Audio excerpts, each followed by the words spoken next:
for Lethbridge. Thank you. The primary responsibility of the Prime Minister is to unify this country, to bring it together, people from all parts, all corners. The French, the English, the Indigenous, the non-Indigenous, those from the East, those from the West, etc. The purpose of the Prime Minister, first and foremost, is to bring us together around a unified vision. This is what ensures our prosperity as a nation. It's dumbfounding, then, as to why our Prime Minister would look to do the exact opposite. Why he would look to stoke the flames of division, fear, and worry. Why he would look to pit friends against one another, neighbors against one another, family members against one another. Why he would look to even wedge his own caucus members against one another. And we know that this is true because there actually have been a few brave members from across the aisle who have come forward and who have exposed the Prime Minister's strategy, which is to divide Canadians, to create wedge issues. And at the point of that is vaccines. So rather than using them as a tool, which is what they're meant to be, he's used them as a weapon. Shame. That's incredibly sad. He's used them to pit one group against another.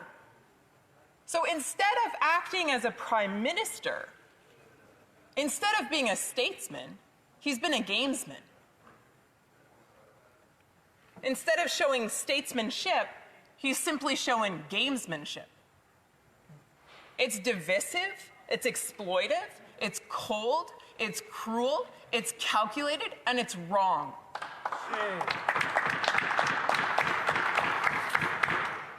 Canadians have sacrificed so much, so much, over and over again. They have been asked to reorient their lives, to adjust, to follow the rules, the regulations that are ever changing. And they have. They have. To their credit, they have. And now they're watching as other countries around the world, such as the UK or the Czech Republic or Israel or Switzerland or Ireland or Denmark, are opening up. They're watching as provinces such as Alberta and Saskatchewan or United States are opening up. And they're saying, well, wait a minute.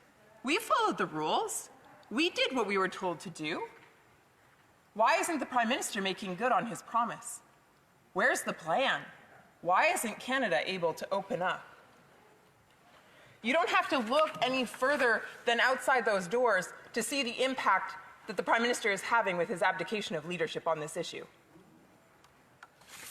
This country is in chaos. Canadians are pleading for help. They have done their part, and now they are asking that the Prime Minister does his.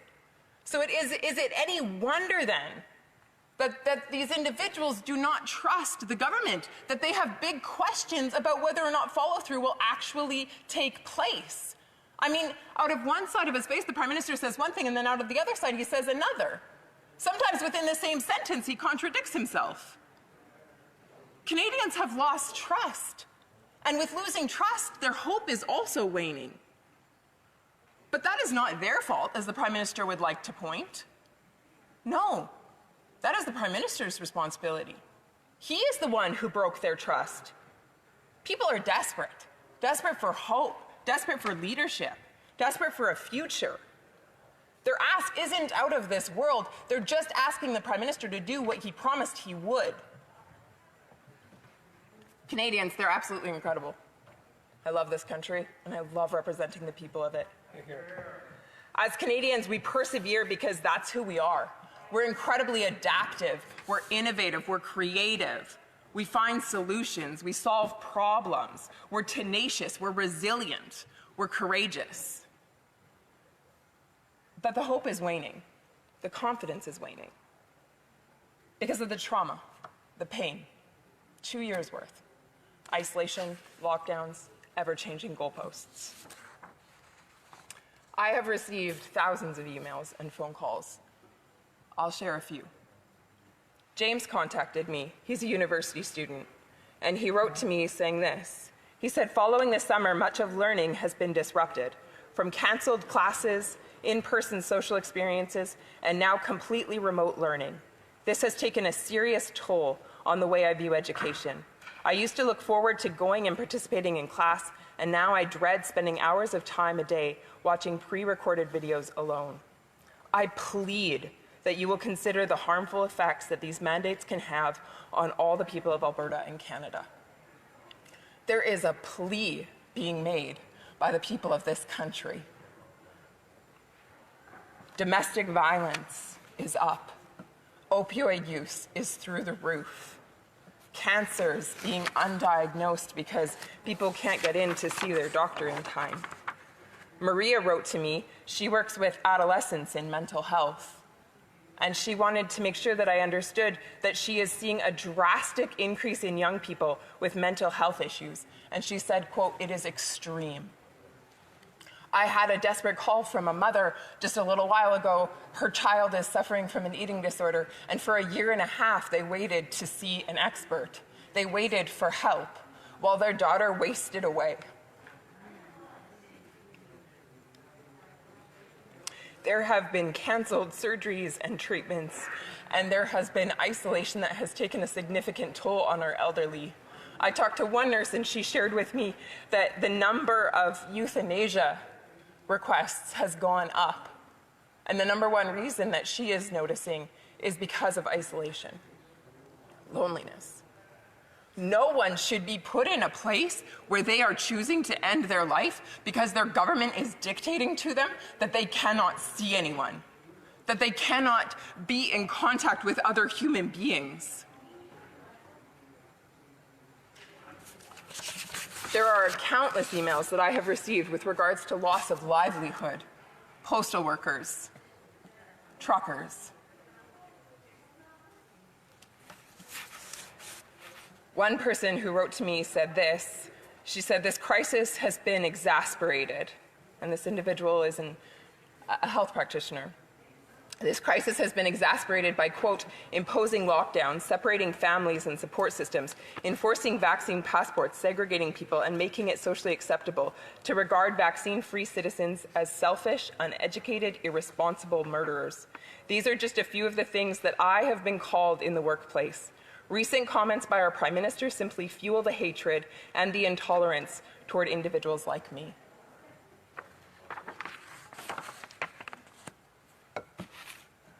The Liberals will try to slough this off as if the majority of what we're talking about today is the responsibility of the provinces. But make no mistake, the federal government has a significant role to play. Language, it's powerful. When the Prime Minister decides to demonize a certain section of this society, a certain portion of our population, that's wrong. And he incites violence.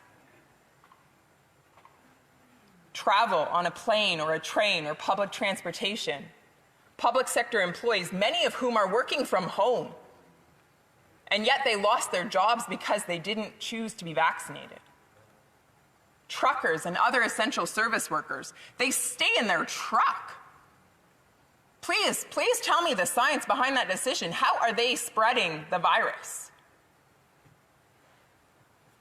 The Prime Minister, he likes to use science, but only when it serves his desire to hold power. But if it requires him to grant people their freedom, then he wants to ignore it altogether. That's wrong. Dr. Tam has said, and I quote, "All policies need to be examined."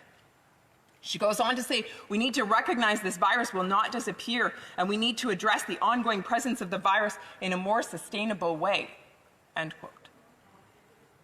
The World Health Organization has advised that vaccine passports should not be required to enter or exit a country. Why is the Prime Minister ignoring the science? It's time for leadership. It's time for action. It's time to put together a plan. It's time to be compassionate towards the Canadian people. Even today during QP, the member from Eglinton Lawrence, he said this, and I quote, "It is important more than ever to ensure that the Canadian public are informed about the ways in which we are going to get out of this pandemic." I sure hope that his colleagues across the aisle agree with him on that. It is time for a plan. It is time to restore hope. It is time to move forward into the future. It is time for the Prime Minister to make good on his promise. Canadians are waiting. Question commentaire, questions and comments. The Honourable Parliamentary Secretary, the Government House Leader. Yes, thank you, Mr. Speaker. There are many aspects that I would challenge that the member almost like attempts to